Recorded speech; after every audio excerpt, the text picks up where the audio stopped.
अस्सलाम वालेकुम, कैसे हैं आप सब। तो आज हम बात करने जा रहे हैं एक्सरसाइज 5A के क्वेश्चन नंबर 5 की। तो मेरे पास ये बुक 1 है जिसको हम D1 भी बोलते हैं और उसका चैप्टर नंबर 5 चल रहा है जिसका नाम है क्वाड्रेटिक इक्वेशंस एंड ग्राफ्स। तो इस चैप्टर से रिलेटेड बहुत सारे सॉल्यूशंस, बहुत सारा कंटेंट मैं अपने चैनल पर अपलोड कर चुका हूँ। मैंने इस चैप्टर के नेम से एक सेपरेट प्लेलिस्ट भी बनाई हुई है, उसका लिंक मैं नीचे डिस्क्रिप्शन में दे दिया है। अगर आप इसके बाकी सॉल्यूशन में इंटरेस्टेड हो तो वो लिंक डिस्क्रिप्शन में से देख सकते हैं। इसके अलावा भी मैंने D1 से रिलेटेड काफ़ी कंटेंट कवर किया है, वो आपको मेरे चैनल के प्लेलिस्ट सेक्शन में मिल जाएगा। अगर आप इंटरेस्टेड हो तो विजिट कर सकते हैं। और आपके कोई क्वेश्चंस हैं या सजेशंस हैं तो उसके लिए मैंने एक फेसबुक पेज बनाया हुआ है, आप उसके थ्रू या मेरे ईमेल के थ्रू या इंस्टाग्राम के थ्रू अपने क्वेश्चंस को, अपने सजेशंस को मुझ तक पहुंचा सकते हैं। तो क्वेश्चन नंबर 5 की स्टेटमेंट यहाँ से हम इसको रीड कर लेते हैं। मैंने इसको नीट करके आगे बोर्ड पे लिखा हुआ है तो हम इसको वहीं सॉल्व करेंगे। लेकिन इस क्वेश्चन को स्टार्ट करने से पहले मैं आपको एक चीज़ बता दूं कि ये वीडियो हो सकती है ज़्यादा टाइम की बन जाए, यानी थोड़ी सी लंबी हो। तो अगर आप लोग इसको डिटेल में देखना चाहते हैं तो आप इसको स्टार्ट से लेके एंड तक समझ सकते हैं, और अगर आप इसको स्किप करके देखना चाहते हैं तो आप इसको स्किप करके भी देख सकते हैं, क्योंकि इसमें कुछ ऐसे कंसेप्ट्स हैं जो ज़रूरी हैं कि वो एक्सप्लेन किए जाएं। वो मैंने पहले भी एक्सप्लेन किए हुए हैं, लेकिन अगर कोई स्टूडेंट अभी न्यू है, वो अभी ये वीडियो देख रहा है, तो हो सकता है उसके लिए प्रॉब्लम बने। तो इसी वजह से मैंने चाहा है कि मैं इस क्वेश्चन में भी चीज़ों को एक्सप्लेन करूँ। तो आप स्किप करके भी देख सकते हैं, आपकी चॉइस है, और आप इसको थॉरोली स्टार्ट से लेके एंड तक भी देख सकते हैं। तो क्वेश्चन नंबर 5 की स्टेटमेंट है यहाँ पे, solve each of the following equations. यहाँ पे कुछ इक्वेशंस लिखी हुई हैं और ये सब की सब क्वाड्रेटिक इक्वेशंस हैं। और क्वाड्रेटिक इक्वेशंस क्या होती हैं? जिसमें जो भी वेरिएबल इन्वॉल्व होता है उसकी हाईएस्ट पार्ट 2 नजर आ रही होती है। इन सारी इक्वेशंस में जो भी वेरिएबल है उनके ऊपर हाईएस्ट पार्ट 2 है, तो ये क्वाड्रेटिक इक्वेशंस कहलाएंगी। और इक्वालिटी का साइन है इसलिए इनको क्वाड्रेटिक इक्वेशन कह रहे हैं। इक्वालिटी का साइन ना होता तो क्वाड्रेटिक एक्सप्रेशंस बोलते। तो क्वाड्रेटिक एक्सप्रेशंस को या क्वाड्रेटिक इक्वेशंस को हमने सॉल्व करना चैप्टर नंबर 3 में और चैप्टर नंबर 4 में सीखा है। उसके दो मेथड सीखे हैं, एक है मिडिल टर्म मेथड यानी मिडिल टर्म ब्रेक हम करते हैं, और दूसरा उसको हम कभी कभार स्प्लिटिंग मेथड भी बोलते हैं, यानी इसी का दूसरा नाम है। और दूसरा है with the help of formulas, जिसको हम आइडेंटिटीज भी कहते हैं। ये दोनों मेथड हम यूज करते हैं इन इक्वेशंस को सॉल्व करने के लिए। और इस पे मैंने डिटेल में एक वीडियो बनाई हुई है, एक्सरसाइज 3B क्वेश्चन नंबर 3 के नेम से। D2 का ही है वो टॉपिक, वो सेम यही टॉपिक है। अगर आप उसको देख लेंगे तो आप ये भी कर पाएंगे, उसमें मैंने और भी चीजें एक्सप्लेन की हुई हैं। तो आइए क्वेश्चन नंबर 5 को स्टार्ट कर लेते हैं। तो ये है हमारे पास क्वेश्चन नंबर 5। मैंने इसका पार्ट नंबर A यहाँ पर बुक से नोट डाउन करके लिख लिया है। मैं एक चीज़ आपको बता दूं कि एक्सरसाइज 3B क्वेश्चन नंबर 3 मैंने अपलोड किया हुआ है D2 का, उसमें यही चीज़ें मैंने समझाई हुई हैं। आप उसको डिटेल में देख सकते हैं, आपको और अच्छे से समझ आ जाएगी। बाकी मैं कोशिश करूँगा चीज़ों को यहाँ पर भी एक्सप्लेन करूँ। तो ये जो है हमारे पास जो इक्वेशन लिखी हुई है इसको हम क्वाड्रेटिक इक्वेशन बोलते हैं, क्योंकि इसमें जो वेरिएबल यूज हुआ है S, उसकी हाईएस्ट पार्ट 2 आ रही है। हाईएस्ट पार्ट 2 हो, इससे बड़ी पार्ट मौजूद ना हो, तो हम इसको बेसिकली क्वाड्रेटिक इक्वेशन बोल रहे होते हैं। इसको दो मेथड से सॉल्व किया जाता है, एक है मिड टर्म ब्रेक मेथड जिसको स्प्लिटिंग मेथड भी बोलते हैं, और दूसरा है with the help of some identities या जिसको हम फॉर्मूलाज भी बोलते हैं। अब ये दोनों मेथड जरूरी नहीं है एक वक्त में लग रहे हो सकता है कभी कभार दोनों लग रहे हो सकता है कभी कभार कोई एक मेथड लग रहा हो, या आपको चेक करना पड़ता है। तो फॉर्मूला वाला मेथड यहाँ पे नहीं लगता, क्योंकि उसके लिए यहाँ पे एटलीस्ट दो चीजें ऐसी मिलनी चाहिए थी जो कि परफेक्ट स्क्वायर होती है, जिसको स्क्वायर की फॉर्म में लिखा जा सकता हो। जैसे 21 को आप देखें, कोई नंबर नहीं है जिसको स्क्वायर की फॉर्म में लिखा जा सके। जैसे 25 होता तो मैं उसको लिख लेता 5 का स्क्वायर, लेकिन यहाँ पे 21 है, किसी भी नंबर का स्क्वायर करके नहीं बनाया जा सकता। S को बनाया जा सकता है लेकिन 21 को और 10 को नहीं बनाया जा सकता, तो उसका मतलब है इस पर फॉर्मूलास लगना का चांस नहीं है। हम इसको मिड टर्म ब्रेक से ही करेंगे। अब मिड टर्म ब्रेक में पहला मेथड ये होता है कि आप देख लें कि आपके पास जो चीज़ लिखी हुई है, जिस तरह यहाँ पे लिखी हुई है, इसमें कुछ कॉमन तो नहीं है, और दूसरा ये स्टैंडर्ड फॉर्म में लिखी होनी चाहिए। पहले स्क्वायर वाली टर्म, बाद में सिंपल S वाली टर्म, और एंड पे कॉन्स्टेंट जो कि पहले से लिखी हुई है। और इसमें कुछ कॉमन भी आपको नजर नहीं आ रहा। कॉमन का मतलब है जो तीनों में मौजूद हो, नंबर्स के केस में अलग से और लेटर्स के या जिसको वेरिएबल्स बोलते हैं उनके केस में अलग से। तो इसमें कोई कॉमन नहीं है किसी किस्म का। अगर है तो पहले फाइंड आउट कर लेना है, उससे चीज़ें आसान हो जाएंगी। जब ये आप सारी चीज़ें देख लें, ये सारी चीज़ें ठीक हो जाएं, तो फिर अब आपने मिड टर्म ब्रेक करनी है। उसके लिए क्या करना है, आप देखें जो आपके पास S स्क्वायर है उसके साथ कॉफिशिएंट क्या लिखा हुआ है। अगर उसके साथ कुछ नहीं लिखा हुआ, आप खुद से 1 लिख सकते हैं, जिस तरह मैंने लिख लिया। इस 1 को लास्ट वाले नंबर से आप मल्टीप्लाई करें। लास्ट वाला नंबर क्या है? +21, यानी आप 1 को मल्टीप्लाई करें पॉजिटिव 21 से। उसके लिए पीछे पॉजिटिव लगाना जरूरी नहीं है, आप लगा भी देंगे तो कोई इशू नहीं है। तो 1 टाइम्स 21 कितना हो जाएगा? वो हो जाएगा 21। अब आपने क्या करना होता है, आपने दो नंबर ऐसे ढूंढने होते हैं जिनको मल्टीप्लाई किया जाए तो यही नंबर यानी 21 मिले, और उन्हीं दो नंबर्स को अगर आप ऐड कर लें तो आपको मिडिल टर्म मिले। मिडिल टर्म का मतलब जो यहाँ पे S के साथ लिखी हुई है, यानी पूरी मिडिल टर्म है, हम बस उसके कॉफिशिएंट को देख रहे होते हैं, यानी +10 मिले। S का कॉफिशिएंट क्या? +10। याद रखिएगा इनके साइन जरूरी है, साइन लाजमी आपने देखने हैं। यहाँ पे पॉजिटिव है इसलिए मैं यहाँ पे लगा नहीं रहा। अब आपके टेबल्स और आपकी जो मेंटल कैलकुलेशंस हैं वो अच्छी होनी चाहिए, तभी आपको इसमें मदद मिलेगी, क्योंकि कैलकुलेटर्स अगर अलाउ नहीं हुए तो ये आपको सारी चीज़ें अपने माइंड में ही करनी पड़ेंगी। तो ऐसा नंबर बताएं जिसको मल्टीप्लाई करने से 21 आता है और उन्हीं को प्लस करें तो 10 भी बन जाए। तो बहुत आसान है, 7 3 टाइम्स, क्योंकि देखिए 7 को जब आप 3 से मल्टीप्लाई करेंगे तो 21 आता है, और 7 में जब आप 3 प्लस कर देंगे तो आपके पास क्या आता है, 10 आता है। कोई भी साइन का प्रॉब्लम नहीं है, सब चीज़ें बिल्कुल ठीक है।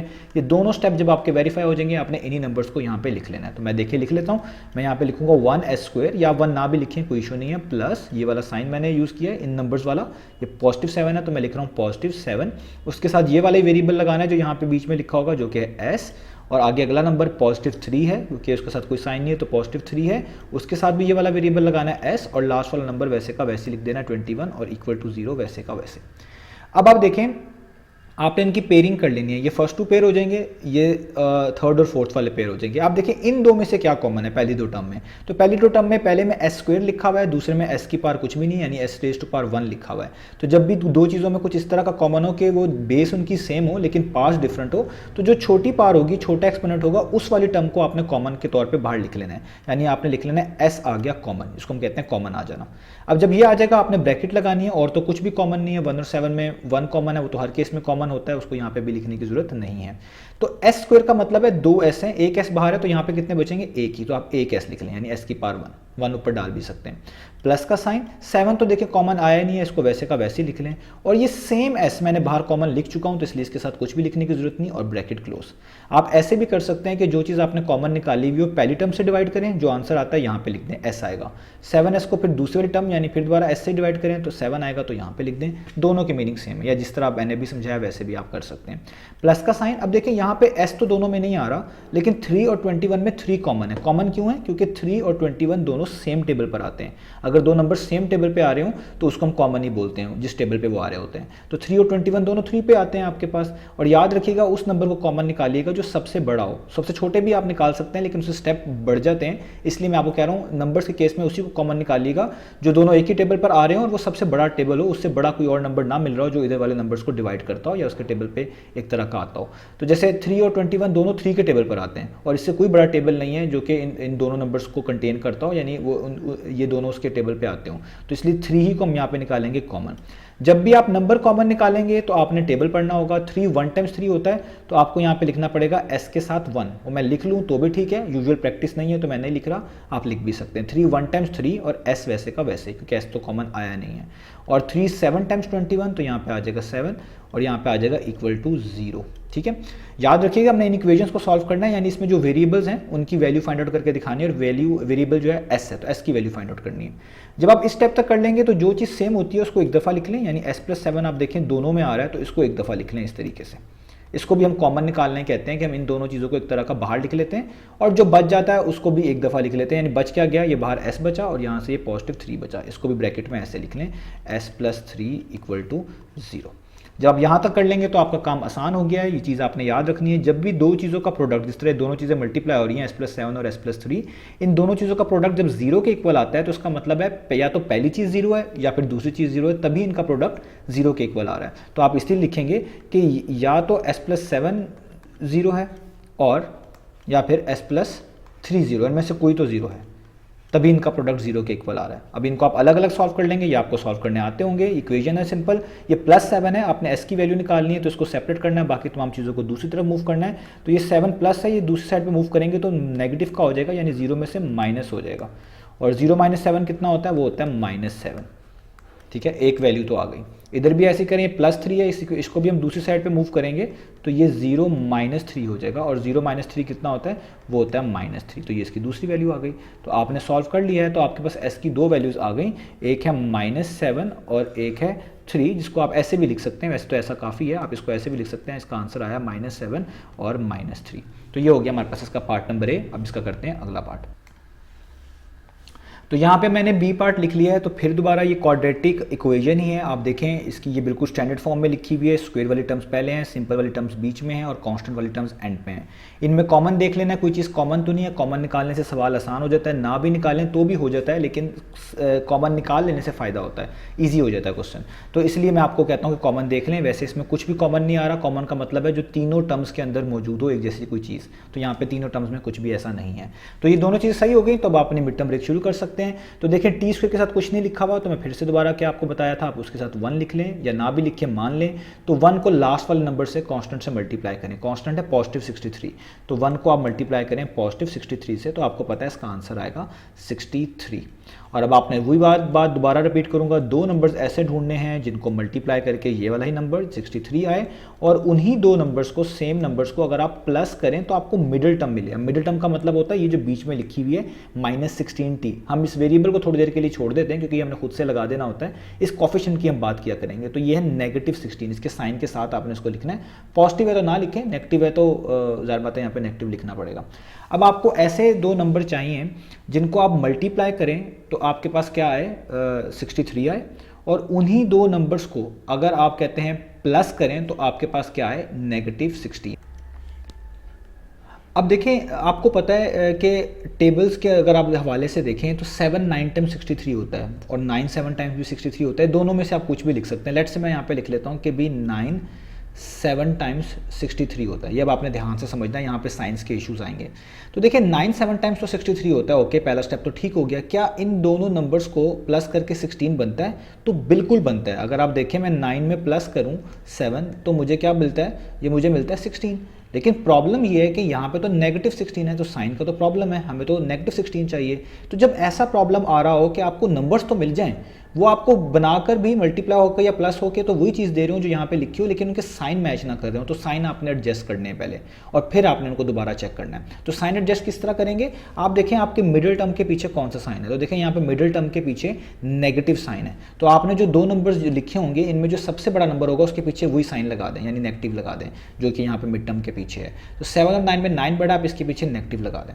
अब इसको चेक कर लें पहले कि क्या इस तरह करने से आपके कोई रूल्स खराब तो नहीं हो रहे, यानी ये दोनों स्टेप्स में कोई प्रॉब्लम तो नहीं आ रहा। तो देखें प्रॉब्लम आता है, क्योंकि अब आप -9 को 7 से मल्टीप्लाई करेंगे तो 63 नहीं मिलेगा, क्योंकि प्लस माइनस क्या हो जाएगा, माइनस। ये मैं यहाँ पे बता भी देता हूँ। अब आप -9 को 7 से करें तो प्लस माइनस माइनस, और 9 7 टाइम्स क्या होता है 63, यानी ये डिस्टर्ब हो रहा है। ये पहले सही आ रहा था, लेकिन जब हमने इसका साइन चेंज किया तो अब ये पहला वाला स्टेप में भी प्रॉब्लम आ रहा है। ये 63 के बजाय -63 आ रहा है। अगर ये वाला स्टेप करने के बाद कि आपने मिड टर्म वाला साइन लगा दिया है इन दोनों नंबर में से जो सबसे बड़ा है, तब भी प्रॉब्लम प्रिवेल कर रही हो, तो जो दूसरा नंबर है उसका साइन चेंज कर दें।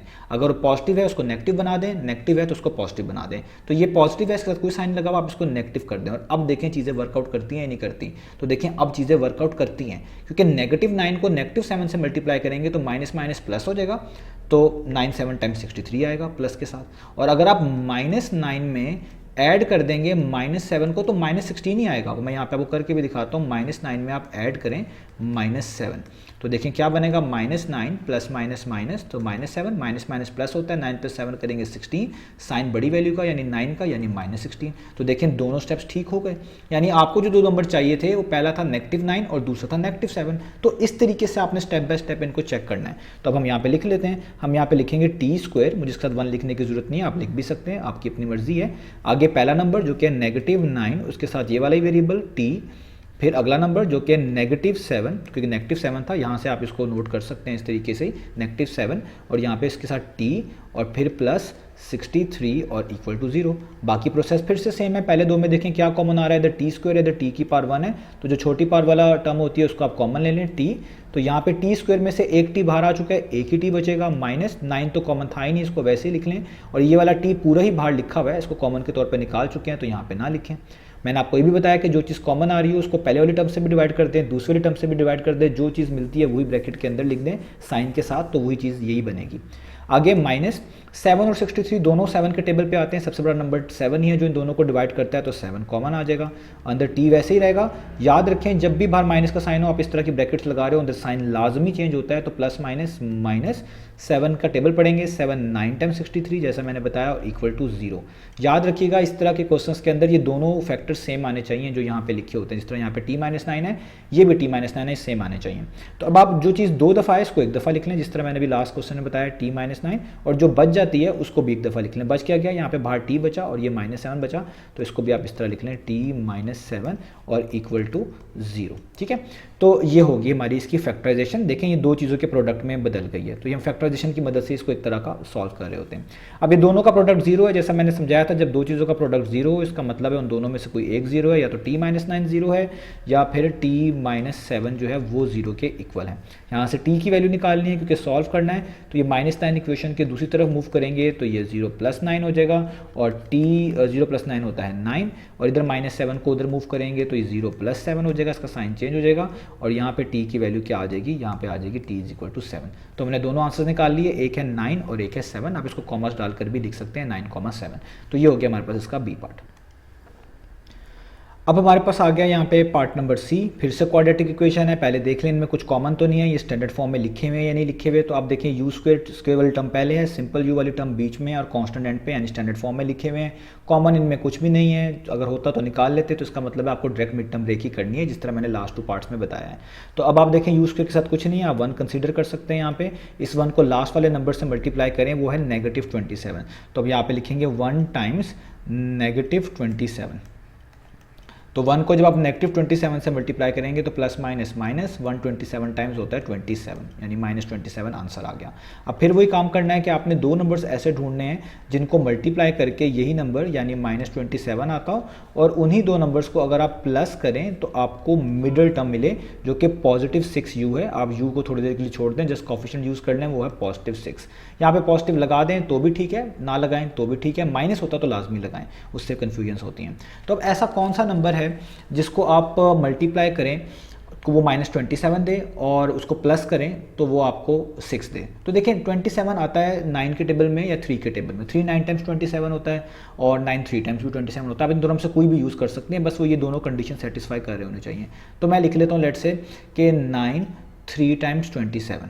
अब प्रॉब्लम यहाँ पे क्या है, प्रॉब्लम ये है कि अगर आप यहाँ पर 9 और 3 को मल्टीप्लाई करते हैं तो 27 तो मिलता है, लेकिन हमें चाहिए -27। तो साइन का प्रॉब्लम आ रहा है, तो मैंने आपको साइन का प्रॉब्लम समझा दिया, तो उसको हैंडल किस तरह करना है। आप देखें मिडिल टर्म के पीछे कौन सा साइन है, मिडिल टर्म के पीछे प्लस का साइन है, तो इन दोनों में जो बड़ा नंबर है उसके पीछे वही लगा दें साइन। तो 9 ग्रेटर नंबर है, लार्जर नंबर है 3 से, तो इसके पीछे आप प्लस का साइन लगा दें। और अब चेक करें कि क्या आपकी चीज़ें सॉर्ट आउट हो गई हैं। तो देखें अभी भी प्रॉब्लम वैसे ही रहेगा, इधर पॉजिटिव लगाने से पहले भी पॉजिटिव ही था, तो कुछ फर्क नहीं पड़ेगा, क्योंकि 9 को 3 से मल्टीप्लाई करेंगे अभी भी 27 ही आएगा। तो अगर आपकी प्रॉब्लम एग्जिस्ट कर रही है अभी भी, तो फिर जो दूसरा नंबर है उसका साइन चेंज करें। तो दूसरा नंबर है 3, तो उसको वो अगर पॉजिटिव है उसे नेगेटिव बना दें, नेगेटिव है तो पॉजिटिव बना दें। ये पॉजिटिव है, मैं इसको नेगेटिव बना देता हूँ। तो देखिए यहाँ प्रॉब्लम सॉल्व हो जाती है, क्योंकि प्लस माइनस क्या होगा, माइनस, और 9 3 टाइम्स कितना हो जाएगा 27, यानी ये चीज़ बन गई। और इसी नंबर को यानी +9 को और -3 को आप ऐड कर दें तो ये 6 ही आता है। मैं यहाँ पे करके भी दिखा देता हूँ, 9 + -3, तो 9 + -9 -3 कितना होता है, वो होता है 6। आपको क्लियर है। तो आपको 2 नंबर्स मिल गए हैं, एक है 9 और दूसरा है -3, ये वाला यूज़ करेंगे हम साइन। ठीक है, तो अब हम यहाँ पे लिखते हैं, हम लिखेंगे यू स्क्वायर, आप इसके साथ 1 लिख सकते हैं, प्लस पहला नंबर है 9 और u साथ वैसे ही आएगा, आपको पता है। दूसरा नंबर है -3, u साथ वैसे ही आएगा, -27 और इक्वल्स टू 0। कॉमन ढूंढना है, सेम तरीका, इन दोनों में u कॉमन है, u स्क्वायर है, ये u की पावर 1 है, छोटी पावर वाले को कॉमन लिखेंगे। u स्क्वायर में से अगर u बाहर आ जाएगा तो एक u ही बचेगा, प्लस का साइन, 9 वैसे का वैसे ही रहेगा क्योंकि एक u वहाँ पे बाहर आ चुका है। ठीक है, तो ये हमने कॉमन ले लिया, मैंने भी पिछले क्वेश्चन में भी चीज़ समझा दी है। यहाँ पे नेगेटिव साइन, 3 और 27 दोनों 3 पर डिवाइड होते हैं, सबसे बड़ा नंबर 3 है जो इन दोनों को डिवाइड करता है, तो 3 भी कॉमन आएगा। ब्रैकेट्स 3 1 टाइम्स 3, तो u के साथ आप 1 लिख सकते हैं, ना भी लिखें तो उसका मतलब 1 ही होता है, ये भी काफ़ी है। बाहर नेगेटिव साइन है तो अंदर साइन चेंज करना पड़ेगा, माइनस माइनस प्लस हो जाएगा, और 3 9 टाइम्स 27 होता है, तो यहाँ पे 9 आएगा और इक्वल टू 0।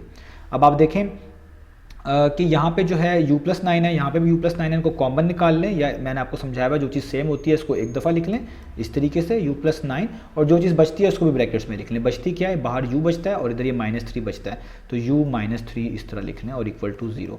अब आपको पता है दो चीज़ों का प्रोडक्ट 0 के इक्वल है, इसका मतलब है या तो ये पहली वाली टर्म u+9 0 के इक्वल है, या फिर ये दूसरी वाली टर्म u-3 इक्वल टू 0 है। तो ये अब u+9 है, तो इस +9 को इक्वेशन के दूसरी तरफ मूव करेंगे तो ये -9 हो जाएगा, और 0 - 9 कितना होता है, वो होता है -9। इधर -3 को भी इक्वेशन के दूसरी तरफ मूव करेंगे तो ये +3 हो जाएगा, 0 + 3, और 0 + 3 आपको पता है कितना होता है, वो होता है 3। तो इसके दो आंसर्स आ गए, एक -9 और एक 3। आप दोनों को कॉमर्स की फॉर्म में भी लिख सकते हैं, -9 और 3, या 3, -9। तो ये हो गया इसका सी पार्ट। तो यहाँ पे आप देख सकते हैं पार्ट नंबर डी है हमारे पास, ये भी इसमें कुछ कॉमन नहीं है, स्टैंडर्ड फॉर्म में लिखा हुआ है, स्क्वायर वाली टर्म्स पहले लिखी हुई है, सिंपल वाली बाद में, कांस्टेंट एंड पे। तो आप direct mid term break start कर सकते हैं। v² के साथ कुछ नहीं है तो 1 कंसीडर करेंगे, इस 1 को और लास्ट वाले नंबर को मल्टीप्लाई करेंगे जो कि -24 है, यानी 1 टाइम्स -24 आपको करना पड़ेगा, तो वो आंसर क्या मिलेगा आपको, -24 ही मिलेगा। ठीक है, तो अब आपको दो नंबर्स चाहिए जिनको मल्टीप्लाई करके आपको -24 मिले, और उन्हीं दो नंबर्स को जब आप ऐड करें तो आपको मिडल टर्म जो कि -5v है, वेरिएबल को थोड़ी देर के लिए छोड़ दें तो खाली -5 मिले। ये हमारे पास जो है क्वेश्चन है। अब देखें 24 आता है, 12 2 टाइम्स भी 24 होता है, लेकिन वो लिख नहीं सकते क्योंकि 12 में ना 2 प्लस करके 5 बनने वाला है, ना माइनस करके बनने वाला है। और 8 3 टाइम्स भी 24 होता है, और 8 और 3 को आप प्लस माइनस करें तो 5 बन सकता है। तो मैं 8 और 3 को पहले चेक करता हूँ, नहीं होगा तो हम चेंज कर लेंगे। तो यहाँ पे लिखता हूँ 8 और 3। 8 3 टाइम्स होता है 24, लेकिन प्रॉब्लम वहीं पे है, साइन का प्रॉब्लम है। साइन जो है -24 चाहिए, और 8 और 3 को मल्टीप्लाई करके +24 आएगा। तो आपको समझाया हुआ है, मिडिल टर्म को देखें उसके पीछे कौन सा साइन है, तो मिडिल टर्म के पीछे नेगेटिव है, इन दोनों में जो नंबर बड़ा है उसके पीछे वही साइन लगा दें। तो 8 बड़ा है, उसके पीछे नेगेटिव लगा देता हूँ। और अब चेक करें तो देखिए -8 को 3 से मल्टीप्लाई करता हूँ, -24 आता है, और अगर -8 में प्लस करूँगा 3 तो -5 ही आएगा। आपको पता है प्लस माइनस माइनस हो जाएगा, 8 में से आप 3 माइनस करेंगे तो 5 आएगा, और साइन बड़ी वैल्यू का तो -5 आएगा। यानी दोनों स्टेप्स क्लियर हो गए, हमें दूसरे के साइन चेंज करने की जरूरत नहीं पड़ी, पहले ही साइन से काम चल गया। तो हम इसको लिख लेते हैं। हम यहाँ पे लिखेंगे v², पहला वाला नंबर जो कि -8 है उसके साथ ये वाला वेरिएबल v, दूसरा नंबर +3 है, +3 उसके साथ भी v, और -24 और इक्वल टू 0। अब पहले v² और 8v में से सिर्फ v कॉमन है, दोनों में v आ रहा है, इधर छोटी पार है v⁻1, तो इसको कॉमन लिख लेंगे। v² में से एक v बाहर आ जाएगा तो एक v बचेगा, 8 तो कॉमन इन था वैसे ही, और ये वाला v तो बाहर कॉमन लिख चुका हूँ, उसको लिखने की जरूरत नहीं है, ब्रैकेट क्लोज। 3 और 24 दोनों 3 पर डिवाइड होते हैं, सबसे बड़ा नंबर 3 इनको डिवाइड करता है, 3 लिखें। आगे लिखूंगा v3, 1 टाइम्स 3 करना होता है, लेकिन यहाँ पे 1 लिख भी लें तो भी ठीक है, ना लिखें तो भी इसका यही मतलब है, माइनस का साइन। 3 8 टाइम्स 24 होता है, यहाँ पे 8 लिखें और इक्वल टू 0। जो चीज़ दो दफ़ा आ रही है इसको एक दफ़ा ब्रैकेट्स में लिख लें इस तरीके से, v-8, और जो ब्रैकेट्स के बाहर लिखी हुई है इसको भी एक दफ़ा लिख लें, v+3 और इक्वल टू 0। तो ये पहली चीज़ है, ये अलग से 0 के इक्वल आ जाएगी, यानी v-8 अलग से 0 के इक्वल, क्योंकि दो चीज़ों का प्रोडक्ट है वो 0 के इक्वल है। इसका मतलब या तो पहली वाली 0 है टर्म, या फिर ये दूसरी वाली v+3 0 के इक्वल है। तो ये -8 को इक्वेशन के दूसरी तरफ मूव करेंगे, ये 0 + 8 हो जाएगा, और 0 + 8 आपके पास होता है 8। ये पहला सोल्यूशन मिल गया। +3 को इक्वेशन के दूसरी तरफ मूव करेंगे, ये -3 हो जाएगा, और 0 - 3 कितना हो जाएगा, -3। ये दूसरा सोल्यूशन आ गया। तो दो ही सोल्यूशन होते हैं क्वाड्रेटिक इक्वेशंस के, तो एक वैल्यू आ गई 8 और एक आ गई -3। ये हो गया इसका डी पार्ट। तो अब मैंने ये पार्ट नंबर ई लिख लिया है। पार्ट नंबर ई में आप देखें स्क्वायर वाली टर्म्स पहले लिखी हुई हैं, सिंपल w वाली टर्म्स बीच में है, कांस्टेंट एंड पे, यानी बिल्कुल सही लिखी हुई स्टैंडर्ड फॉर्म में। इनमें कुछ भी कॉमन नहीं है, ना तो इनमें कोई वेरिएबल्स एक जैसे हैं, ना इनमें कोई नंबर्स हैं जो कि किसी एक ही टेबल पर आते हों, तो कुछ भी कॉमन नहीं है, यानी हमने direct mid term break start करनी है। अब यहाँ पे हम 1 कंसिडर खुद से नहीं करेंगे, क्योंकि w जो होल स्क्वायर है, यानी w² का कॉफिशिएंट लिखा हुआ है 3, तो आपने इस 3 को जो भी यहाँ पे लिखा होता है इसको लास्ट वाले से मल्टीप्लाई कराना होता है। अगर ना लिखा हो तो 1 लिख लेते हैं। तो 3 लिखा हुआ है तो 3 को आप 60 से मल्टीप्लाई करवाएं, तो 3 टाइम्स 60 होता है 180। यानी आपको ऐसे नंबर्स चाहिए हैं जिनको मल्टीप्लाई करके आप 180 बना पाएँ, और उन्हीं दो नंबर्स को जब आप ऐड करें तो आपको मिडिल टर्म मिले जो कि +49w है, यानी हम w को छोड़ देते हैं तो सिर्फ +49 ही मिले। अब देखें जो 180 है वो 2 के टेबल पर आता है, 290 टाइम्स जो है 180 हो जाएगा, लेकिन 90 और 2 को प्लस करके कभी भी आप 49 नहीं बना सकते। इसी तरीके से आप देखें 3 के टेबल में 180 आता है, 360 टाइम्स 180 होता है, और 60 और 3 को भी प्लस माइनस करके आप 49 नहीं बना पाएंगे।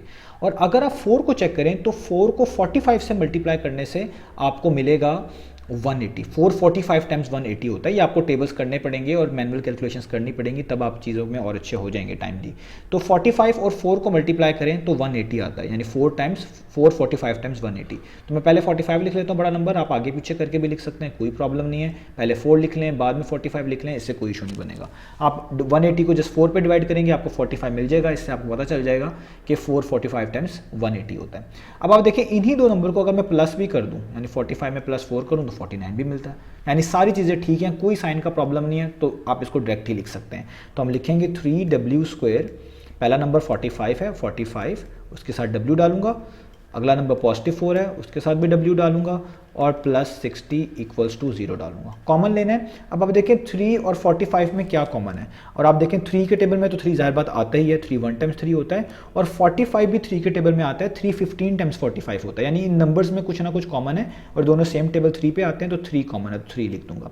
और w भी है, w² भी कॉमन है, तो इधर w की पार्ट छोटी है, इसको भी कॉमन लिखना पड़ेगा, तो w भी कॉमन आएगा, ब्रैकेट। तो नंबर्स में 3 कॉमन आया और वेरिएबल्स में w कॉमन आ गया। 3 1 टाइम्स 3 होता है, आप 1 लिख लें तो ठीक है, 1 को ना भी लिखें तो भी ठीक है। और w² में से एक w बाहर है, तो यहाँ पे जस्ट एक w ही बचेगा, जिसको हम 1w भी पढ़ेंगे, ठीक है, क्योंकि 3 का टेबल पढ़ें तो 3 1 टाइम्स 3 होता है, और w² की जगह पे w। 3 15 टाइम्स 45 हो जाएगा, तो 45 की जगह पे 15 आ जाएगा। ये वाला w जो साथ लिखा है 45 के बाहर मौजूद है, इसको लिखने की जरूरत नहीं है, ब्रैकेट क्लोज। प्लस का साइन। अब 4 का टेबल पढ़ें, देखिए 4 1 टाइम्स 4 होता है, और 4 15 टाइम्स कितना होता है, वो होता है 60। तो 4 के टेबल में दोनों आते हैं, तो 4 कॉमन आएगा, और 4 1 टाइम्स 4 कर लें, या खाली w लिख दें, या 1w लिख दें, एक ही बात है। 4 15 टाइम्स 60 होता है, तो 60 की जगह 15 और =0। तो देखिए दोनों सेम आ गए। तो जो चीज़ सेम है आपको बताइए, इसको एक दफ़ा लिख लें, यानी w + 15 एक दफ़ा, और जो चीज़ बाहर बच गई है यानी 3w और +4, इसको आप लिख लें एक दफ़ा और =0। फिर दोबारा आप देखें, दो चीज़ों का प्रोडक्ट 0 के इक्वल है, इसका मतलब पहले वाले का अलग से 0 के इक्वल रखेंगे, और जो दूसरे वाला है इसको हम अलग से 0 के इक्वल रखेंगे।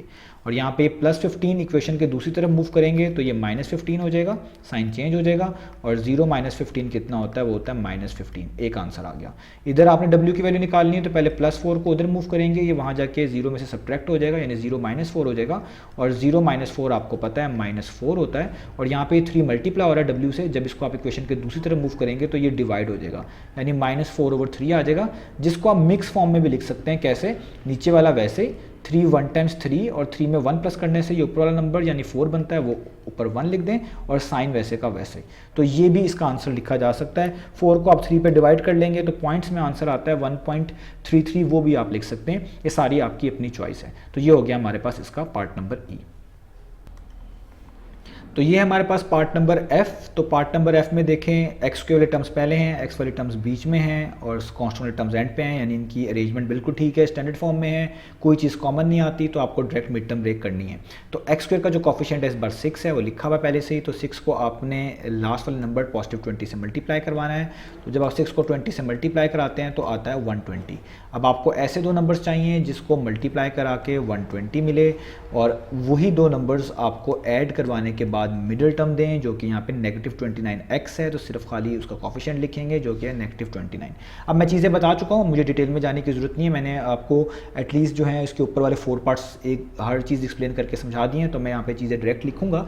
तो आपको पता है ऐसा दो नंबर्स कौन से हैं जिनको मल्टीप्लाई करके 129 भी आए और प्लस करने के बाद 29 भी बने। 120 आप वैसे भी देख सकते हैं, इसके एंड पे 0 आ रहा है, 0 या 5 आ रहा हो तो 5 पे ज़रूर चेक करना चाहिए। तो ये 5 पे जाते हैं, 5 24 टाइम्स कितना होता है, 120। तो आप यहाँ पे लिख लें 24 और एक लिख लें 5। आप 5 पहले 24 बाद में भी लिख सकते हैं।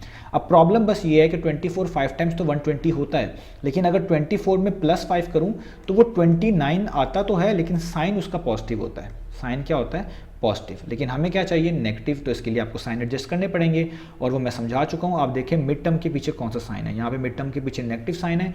इन दोनों में जो नंबर बड़ा है उसके पीछे नेगेटिव साइन लगा दें। तो मैं यहाँ पे 24 के पीछे नेगेटिव साइन लगा देता हूँ, और अब चेक करें कि आपकी चीज़ें ठीक हैं या नहीं। अगर नहीं है तो फिर चेंज करने पड़ेंगे। तो -24 को अब मैं 5 से मल्टीप्लाई करूँगा तो वो तो -120 बन जाएगा, यानी अगर मैं -24 को 5 से मल्टीप्लाई करूँगा तो प्लस माइनस माइनस, और ये आ जाएगा -120। तो हमें तो +120 चाहिए। तो अगर आपके इन दोनों में से कोई एक स्टेप साइन लगाने के बाद भी प्रॉब्लम कर रहे हो तो आप दूसरे नंबर का भी साइन चेंज करके देखेंगे। तो दूसरा नंबर 5 है, अगर आप ये प्लस है तो माइनस कर दें, माइनस है तो प्लस कर दें, ये प्लस है तो आप माइनस करें, तो अब देखें चीज़ें चल जाती हैं। -24 को माइनस से करेंगे, माइनस माइनस प्लस, 24 5 टाइम्स 120, और -24 में अगर आप प्लस कर देंगे -5 तो -29 ही मिलेगा। ये यहाँ पे करके भी दिखा देता हूँ। -24 में आप प्लस करें -5 तो -24 वैसे ही, प्लस माइनस माइनस, यहाँ पे 5 वैसे ही, माइनस माइनस प्लस, 24 में 5 प्लस करें 29 आता है, और साइन बड़ी वैल्यू का तो -29 आता है, यानी आपको नंबर्स मिल गए। तो आप लिखें 6x², पहला नंबर -24x, दूसरा नंबर -5x और +20। अब आपको कॉमन लेना मैं बता चुका हूँ। 6 और 24 में 6 कॉमन है, दोनों 6 के टेबल पे आते हैं तो 6 को बाहर लिखेंगे। x² और x⁻1 में छोटी पावर 1 है तो ये वाली टर्म बाहर कॉमन के तौर पे लिखेंगे। 6 1 टाइम 6 होता है, यहाँ पे 1 लिख लें, ठीक है, ना लिखें तो भी ठीक है। x² में से एक x बाहर है तो एक ही बच जाएगा, एक x आ जाएगा। 6 4 टाइम्स 24 होता है, 4 लिख लें, और ये वाला x बाहर कॉमन लिखा जा चुका है तो ब्रैकेट क्लोज कर दें। माइनस का साइन 5 और जो 20 है इसमें 5 कॉमन है, आपको पता है, 5 बाहर लिख लें। 5 1 टाइम्स 5 है, 1 लिखना चाहें लिख लें, ना लिखना चाहें तो भी ठीक है, खाली x लिखें। माइनस का साइन है, माइनस प्लस माइनस, जब भी बाहर माइनस का साइन होता है साइन चेंज करने पड़ते हैं। 5 4 टाइम्स 20 है तो 4 लिख लें, और इक्वल टू 0। जो चीज़ें दोनों में सेम आ रही होती हैं इनको एक दफ़ा लिख लिया करें इस तरह के केस में, और जो बच जाता है उसको भी ब्रैकेट में लिख लें, जो कि 6x और -5 है तो 6x और -5 को भी ऐसे लिख लें, और इक्वल टू 0। अब जो दो चीज़ों का प्रोडक्ट 0 के इक्वल है, इसका मतलब है पहली चीज़ अलग से 0 के इक्वल आएगी, और दूसरी चीज़ जो है यानी 6x - 5 वो अलग से 0 के इक्वल आएगी। तो ये -4 इक्वेशन के दूसरी तरफ जाएगा तो +4 हो जाएगा। 0 + 4 कितना होता है, वो होता है 4। ये एक आंसर आ गया। इधर 6x - 5 है, -5 को इक्वेशन के दूसरी तरफ मूव करेंगे, 0 + 5 हो जाएगा, और 0 + 5 कितना होता है, वो होता है 5। यहाँ पे 6 मल्टीप्लाई हो रहा है, इसको इक्वेशन के दूसरी तरफ लेके जाएंगे तो ये डिवाइड हो जाएगा, यानी ये हो जाएगा 5/6। तो ये इसका दूसरा आंसर आ गया। तो ये था हमारे पास इसका F पार्ट। तो मेरे पास है अब ये इसका last part, H part. G part आप खुद से ट्राई करिएगा। मेरा ख्याल है मैंने इसके ऑलमोस्ट 6 क्वेश्चंस आपको करा दिए हैं डिफरेंट कैटेगरी के, और मुझे उम्मीद है वो आप खुद से कर पाएंगे। बहुत इजी क्वेश्चन है, इसी तरीके से करना है, जो बाकी रूल्स मैंने समझाए हैं आपने वही फॉलो करने हैं, और आप इंशाल्लाह वो कर पाएंगे। नहीं कर पाएंगे तो आप कमेंट सेक्शन में ईमेल के थ्रू, इंस्टाग्राम के थ्रू या फेसबुक के थ्रू आप मेरे से क्वेश्चन कर सकते हैं, मैं आपको गाइड करने की कोशिश करूँगा। तो G पार्ट आप एक तरह का होमवर्क मेरी तरफ से कंसिडर कर लें, वो आप खुद ट्राई करें। H पार्ट मैं फिर भी यहाँ पर कर देता हूँ। तो देखें यहाँ पर भी अरेंजमेंट बिल्कुल ठीक है, सब चीज़ें बता चुका हूँ, कॉमन कुछ भी नहीं आ रहा, तो जस्ट पहले वाले नंबर को यानी 2 को लास्ट वाले नंबर से मल्टीप्लाई करें। तो 2 को जब लास्ट वाला नंबर है -14 तो उससे आप मल्टीप्लाई करेंगे तो आपके पास आंसर आएगा -28। और आपको दो नंबर्स ऐसे ढूंढने हैं जिनको मल्टीप्लाई करके -28 आए, और उन्हीं दो नंबर्स को जब आप प्लस करें तो आपको मिडिल टर्म मिले, जो कि -3 है तो खाली -3 लिखेंगे यहाँ पर, ठीक है। तो अब ऐसे कौन से नंबर हैं जिनको हम मल्टीप्लाई करने से 28 भी मिल सकता है और उन्हीं को प्लस करके -3 भी आ सकता है। तो आप देखें 4 जो है 7 टाइम्स जो होता है 28 होता है, तो हम यहाँ पे यूज़ कर सकते हैं 4 को और 7 को। आप चाहे 7 पहले लिख लें या 4 पहले लिख लें, मैं बड़ा नंबर हमेशा पहले लिख लेता हूँ, इससे थोड़ी चीज़ें और अच्छी रहती हैं। तो 7 4 टाइम्स कितना होता है 28। आप 4 7 टाइम्स भी लिख सकते हैं, दोनों का मीनिंग सेम है, लेकिन प्रॉब्लम वही है। अब मैं चीज़ें समझा चुका हूँ डिटेल में, आप पिछले क्वेश्चन देख सकते हैं, मैं यहाँ पर डिटेल में नहीं जा रहा। तो 7 और 4 का प्रॉब्लम ये है साइन का, क्योंकि 7 पॉजिटिव है 4 भी पॉजिटिव है, दोनों को मल्टीप्लाई करें तो +28 आता है, हमें -28 चाहिए। तो मैंने आपको कहा था कि जब ऐसा प्रॉब्लम आए तो मिड टर्म के पीछे देखिए कौन सा साइन है। मिड टर्म के पीछे -3 है, तो जो बड़ा नंबर है इनमें से 7 और 4 उसमें से किसी एक के पीछे नेगेटिव लगा दें। तो देखिए मैं 7 के पीछे अगर नेगेटिव लगा दूं तो -7 4 से मल्टीप्लाई होकर -28 ही देगा। अब ये ठीक हो गया। अगर आप देखें -7 में मैं 4 प्लस करूं तो प्लस माइनस माइनस, 7 में से 4 निकालेंगे 3 और साइन बड़ी वैल्यू का यानी -3, तो ये भी स्टेप ठीक हो गया। तो आपको मिड टर्म ब्रेक मिल चुकी है। आप लिख लें 2z² पहला नंबर जो कि -7 ढूंढा है, आगे z दूसरा नंबर जो कि +4 ढूंढा है, उसके आगे z, और -14 वैसे का वैसे ही, और इक्वल टू 0 भी वैसे का वैसे ही। 2 और 7 में कुछ कॉमन नहीं है, z² और z की पावर 1 में z कॉमन है, आप z को कॉमन लिख लें, ब्रैकेट्स 2 वैसे का वैसे ही, z² में से एक z आ जाएगा, -7 तो कॉमन नहीं है, वैसे का वैसे ही आएगा, और ये z बाहर एक कॉमन आ चुका है तो आगे लिखने की जरूरत नहीं है। प्लस का साइन 4 और 14 दोनों 2 पे आते हैं तो 2 कॉमन आएगा, आगे 2 टाइम्स 4 z वैसे ही, ये तो कॉमन ही नहीं था, और 2 7 टाइम्स 14 7 वैसे ही, और इक्वल टू 0। जो चीज़ सेम है उसको एक दफ़ा लिख लें यानी 2z -7, और जो चीज़ बच गई है यानी z और +2 इसको भी ब्रैकेट्स में डालकर एक दफ़ा लिख लें इक्वल टू 0। दोनों चीज़ों का प्रोडक्ट 0 के इक्वल है तो 2z -7 अलग से 0 के इक्वल आएगा, और z प्लस 2 अलग से 0 के इक्वल आएगा। तो यहाँ पे जो 2 ये -7 है, इक्वेशन के दूसरी तरफ मूव करेंगे +7 हो जाएगा और 0 + 7 7 होता है और यहाँ पे जस्ट बचेगा 2z। ये 2 मल्टीप्लाई हो रहा है, इसको इक्वेशन के दूसरी तरफ मूव करेंगे, ये डिवाइड हो जाएगा यानी 7 / 2 हो जाएगा, जिसको आप मिक्स फॉर्म में भी लिख सकते हैं। 2 नीचे वैसे ही 2 3 टाइम्स होता है 6 जो 7 के क्लोज होता है और 6 में 1 प्लस करेंगे तो 7, तो ये आ जाएगा। ये आप ये आंसर भी लिख सकते हैं। इधर ये +2 है, इक्वेशन के दूसरी तरफ मूव करेंगे, ये जाके सब्ट्रैक्ट हो जाएगा यानी 0 - 2 हो जाएगा और 0 - 2 कितना होता है -2। तो ये हमारे पास आ गया इसका दूसरा आंसर। तो उम्मीद है आपको ये क्वेश्चन समझ आया होगा। मैंने इसमें काफ़ी एफर्ट अपनी तरफ से किया है, उम्मीद है ये आपको हेल्प करेगा। तो इंशाल्लाह नेक्स्ट वीडियोज़ मिलेंगे बाकी सॉल्यूशंस के साथ।